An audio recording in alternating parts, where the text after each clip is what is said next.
Hello class. Hey, this is the first for me. The first DB that I did from Wyoming. The second DB I did from Illinois. And this DB I'm doing from Kentucky.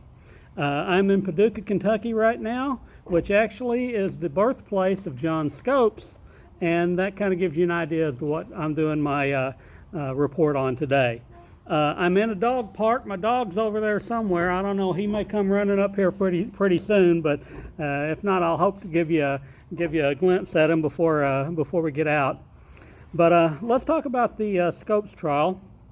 Fundamentalism at the time of Scopes was simply believing what you're told, namely that the scriptures are right beyond question, kind of a status quo idea of existence. Modernity, as at the time looked to question everything, but not to verify anything.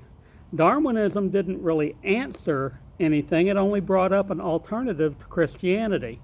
A person that believed in Darwinism would have to have the same faith that someone that believed in God. Let's point out the animals that are in transition. I don't see any. Giraffes beget giraffes. Fish beget fish. I don't see any intelligent transfer of intelligence from one animal to another that would get it to the next level. So to me, they really didn't think that one through well either. The Scopes trial really was not about fundamentalism and versus modernism. It was about the legal power of the state to dictate what should be taught in school. The Butler Law in Tennessee dictated that creation was the only legal explanation for us being here. The ACLU questioned that law. Now, I read our article in class about the Scopes trial, or the Scopes monkey trial 80 years later. I also watched the movie Inherit the Wind. These oh, there he is. There's Leroy. Say hi, Leroy. He's off to play again. I read the article for our class, the Scopes monkey trial 80 years later. I also watched the movie Inherit the Wind. These vastly different takes on the same subject made me curious to see what the newspapers of the time said. Well, the newspapers, they did mention the ACLU involvement. They mentioned George Repelje and his purpose for wanting the trial in Dayton, and Scopes being a math teacher, not a science teacher. So the coverage was pretty sound back then. I was very, very pleased to find that.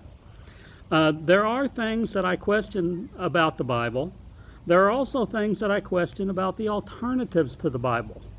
Well, I'm a consultant, and as such, I've been taught you don't go to others with a problem unless you've thought out a solution.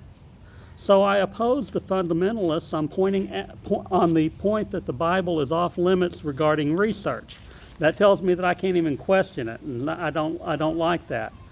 I also oppose the modernists for running with evolution with no study as to trying to explain either creation or evolution.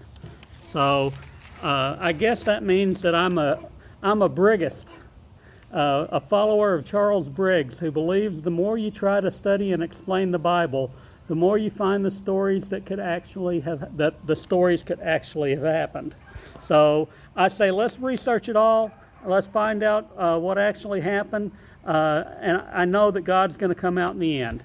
So thank you for listening to me, and I hope you all have a great week. And we're close to being done with this class, and I really have enjoyed it. So y'all have a good day, and bye-bye.